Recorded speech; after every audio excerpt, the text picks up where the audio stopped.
ధర్మానికి రూపం సత్యయుగం, రాముడు ఏలిన త్రేతయుగం, కృష్ణుడు నడిపిన ద్వాపరం, మనిషి నడిచిన కలియుగం. యుగాలు ఎన్ని దాటినా మృగాలుగా కొందరు మిగిలిన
మంచితనంతో, సామాజిక స్పృహతో సమాజం కోసం ఐక్యమైన కొందరి మేధస్సు నుండి ఉద్భవించింది సౌధాన్.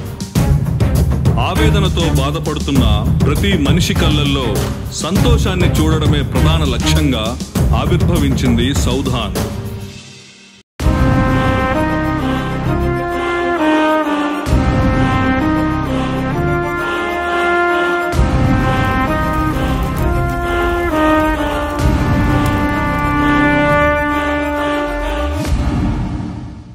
ప్రతి ఒక్కరికి శతకోటి నమస్కారాలు.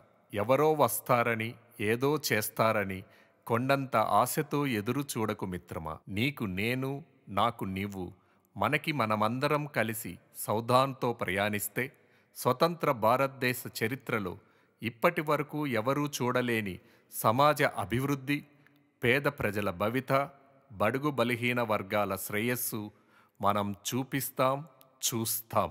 ఐకమత్యమైన సమాజంతో ఎన్నో అద్భుతాలు సృష్టించొచ్చు మిత్రమా. ఇది నిజం. రండి, అందరం కలిసి అడుగేద్దాం, నవ యువ భారతాన్ని నిర్మిద్దాం. అభినందనలతో మధుసూదన్ జల్లి.